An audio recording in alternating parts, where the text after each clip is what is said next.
Halo semuanya, di sini ada yang tahu gak sih apa yang dimaksud dengan alga? Kalau kalian belum paham, ayo kita bahas. Alga adalah sekumpulan organisme autotrof yang tidak memiliki organ dengan perbedaan fungsi yang sangat nyata. Bahkan alga dianggap tidak memiliki organ.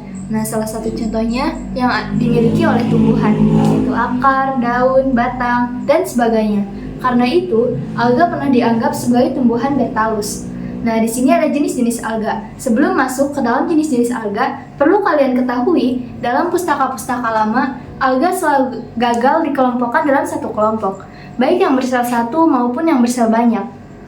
Contohnya, alga yang bersel satu yaitu Euglena ke dalam protozoa dan yang bersel banyak ke dalam Telophyta. Jenis yang pertama yaitu Bacilla rheophyta yang disebut juga dengan diatom, ganggang uniseluler yang memiliki tudung keras yang disebut juga dengan frustul, yang terdiri dari silika dan ditutupi oleh lapisan organik. Dinding sel terdiri dari epiteka dan hifekeka. Yang kedua, memiliki beragam bentuk kloroplas, seperti cakram, seperti bentuk huruf H, periferal, dan datar. Selanjutnya, yaitu habitatnya di air tawar, air laut, dan area basah atau lembab. Sebagian hidup bebas dan sebagian hidup di koloni. Yang keempat, ada reproduksi vegetatif dengan membagi. Yang kelima, memiliki peran sebagai fitoplankton dan produsen utama untuk profit di atas. Lanjut ke jenis yang kedua, yaitu Pyrophyta atau Dinoflagellata. Dijuluki dan juga dikenal sebagai alga api. Ini karena tubuhnya dapat berfluoresensi karena mengandung fosfor, memiliki kemampuan berfluoresensi atau menghasilkan cahaya ini yang disebut bioluminescent. Alga uniseluler ini memiliki dua flagella dan ditutupi oleh lapisan selulosa. Mengandung klorofil A dan C, beta-karoten, xanthophyll, dan peran menjadi produsen utama dan bagian penting dalam rantai makanan laut. Dari kebanyakan tipe adalah plankton di lautan, sebagian di perairan bersih dan bergantung pada suhu, salinitas, dan kedalaman. Karena alga bersifat heterotropik, subtropik, simbiotik, parasit, dan hidup bebas. Lanjut ke jenis yang ketiga, yaitu Euglenophyta atau Euglena. Fitur khusus adalah memiliki flagella, dapat bergerak menggunakan flagellnya uniseluler, biasanya ditemukan di perairan bersih. Memiliki struktur titik mata yang merupakan organ primitif yang memungkinkan untuk menentukan tingkat cahaya di lingkungan. Sifatnya seperti tanaman yang memiliki kloroplas dan menghasilkan energi dari fotosintesis. Selain itu, alam seperti hewan yang ditunjukkan dalam beberapa jenis heterotrof. Lanjut ke jenis yang keempat, yaitu Cyanophyta atau alga biru. Meskipun tidak memiliki dinding sel atau prokaryotik, alga jenis ini memiliki klorofil yang digunakan dalam proses fotosintesis. Ada yang uniseluler, biasanya disebut dengan fitoplankton, dan multiseluler biasanya sebagai nekton, bentos, atau periphyton. Habitatnya ada di perairan, terutama air tawar, dan tempat-tempat lembab dalam beberapa jenis. Karena klorofil tidak terletak di dalam, tetapi kloroplas menyebar ke seluruh sitoplasma. Yang kelima ada Chrysophyta atau yang disebut dengan alga kemasan. Ciri-cirinya yaitu tubuh terdiri dari pigmen klorofil A dan C dan pigmen tambahan dalam bentuk karoten yang menentukan warna kuning menjadi emas. Lalu ada alga ini umumnya hidup pada habitat air tawar. Ia mempunyai tubuh yang memiliki sel tunggal atau yang biasa disebut dengan uniseluler. Hampir semua ganggang ini berperan dan menjadi komponen penting di dalamnya. Eksosit laut adalah bagian dari jenis plankton yang disebut fitoplankton. Habitat daripada Chrysophyta ini terdapat pada air tawar, air laut, dan tanah-tanah yang basah. Namun ada pula yang hidup di tempat yang kering. Contohnya Chlorella, Ulva, Spirogyra, Chlamydomonas, Euglena, Hydrosdictyon, Oedogonium, dan juga Chara.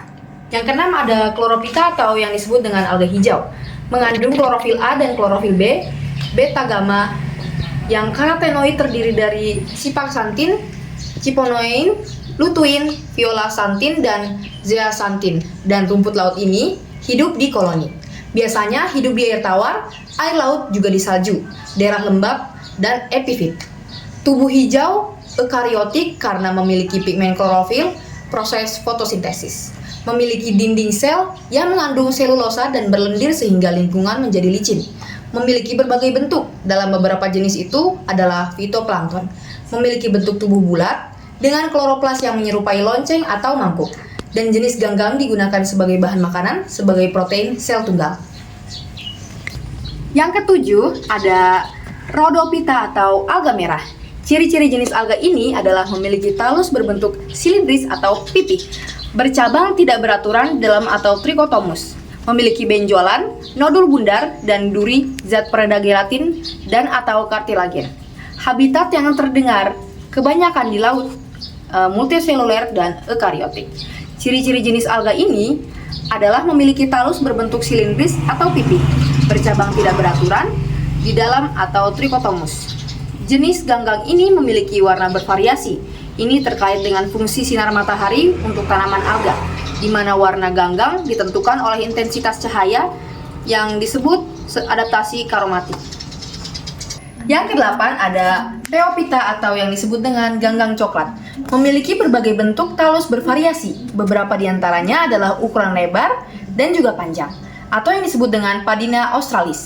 Memiliki bentuk bulat atau yang disebut dengan Sargassum dupatum, dan juga bilah lunak atau keras yang disebut dengan Dicyota bartolesiana. Kemudian umumnya berwarna coklat dan memiliki pigmen yang ditambahkan klorofil A dan C, xanthofil dan juga foscotantin. Mempunyai reproduksi aseksual dengan cara zoospora dan fragmentasi, dan reproduksi seksual dengan ogami. Telur diproduksi oleh Oogonia dan sperma diproduksi oleh Antheridia. Mayoritas jenis ganggang ini adalah makroalga, sehingga jenis alga ini memainkan peran penting dalam ekologi laut di mana ia bertindak sebagai penjaga suhu dingin di lautan. Habitat dari Pheophyta antaranya alga coklat umumnya hidup di air laut, terutama laut yang bersuhu agak dingin dan sedang. Hanya ada beberapa jenis alga coklat yang hidup di air tawar, contohnya Laminaria dan Fucus. Selanjutnya ada ciri khas alga. Yang pertama, memiliki membran inti atau eukariotik. Yang kedua, berukuran kecil dan besar atau mikroskopis dan makroskopis. Dan yang ketiga ada yang bersel satu dan bersel banyak atau uniseluler dan multiseluler. Selanjutnya yang kelima, hidup sendiri-sendiri atau soliter dan yang berkelompok atau koloni. Selanjutnya yang kelima ada Talophyta, yaitu memiliki organ menyerupai batang, daun, dan akar. Yang keenam, memiliki klorofil, berarti dia dapat menghasilkan makanan sendiri atau autotrof. Selanjutnya, memiliki pigmen lain selain klorofil. Yang pertama ada karotin yang dimiliki oleh alga emas. Yang kedua ada ficosantrin dari alga coklat dan ficoritrin dari alga merah. Selanjutnya, habitatnya ada di air tawar, air laut, dan tempat lembab seperti menempel di bebatuan dan lain-lain. Selanjutnya, alga yang hidup di air laut dan air tawar. Yang pertama ada fitoplankton, yaitu bergerak mengikuti arus air. Yang kedua ada nekton, terapung pada permukaan air. Dan yang ketiga ada bentos, yaitu hidup di dasar perairan. Dan yang keempat adalah perifiton, menempel di bebatuan atau tumbuhan lain. Selanjutnya ada reproduksi. Reproduksi ini terbagi menjadi dua, yaitu vegetatif dan generatif. Vegetatif atau aseksual, yaitu dengan cara pembelahan biner, fragmentasi, dan pembentukan spora. Yang kedua ada generatif atau seksual dengan konjugasi, anisogami, isogami, dan oogami. Oke, selanjutnya ada struktur alga. Struktur alga terbagi menjadi dua. Yang pertama ada membran plasma, dan membran plasma terletak paling luar dan tersusun oleh lipoprotein atau gabungan lipid dan protein. Membran plasma bersifat selektif atau permeable, yang berarti hanya dapat dilewati oleh molekul tertentu saja dan bertanggung jawab dalam transportasi zat dari dalam sel ke lingkungan. Oke, yang kedua ada sitoplasma dan organel sel. Bagian cair di dalam sel tersebut dengan sitoplasma. Pada sitoplasma terdapat organela yang mempunyai posisi tertentu. Organel sel tersebut antara lain yang pertama ada retikulum endoplasma, yang kedua ada ribosom, yang ketiga ada mitokondria, yang keempat ada lisosom, dan yang kelima vakuola kontraktil, yang keenam badan Golgi, yang ketujuh ada centron soft, yang kedelapan ada plastisida. Oke, retikulum endoplasma adalah merupakan jalinan saluran dibatasi oleh membran yang kontinu dengan selubung luar nukleus. Fungsi RA adalah sebagai alat transportasi zat-zat dalam sel itu sendiri. Ribosom adalah terdiri dari subunit protein besar dan kecil. Sebagian ribosom melekat sepanjang RE atau retikulum endoplasma. Sebagian lain bebas di sitoplasma. Fungsi ribosom adalah sebagai tempat sintesis protein. Yang ketiga ada mitokondria. Mitokondria adalah fungsi mitokondria merupakan pusat respirasi seluler yang menghasilkan banyak ATP atau energi. Dan yang keempat ada lisosom. Lisosom adalah penghasil dan penyimpan enzim pencernaan seluler. Yang kelima ada popula kontraktil. Sebagian besar alga berflagela mempunyai dua popula kontraktil pada bagian anterior sel, yaitu diastole atau saluran masuk dan sistole atau saluran pengeluaran. Fungsinya untuk membuang sisa produk dari sel.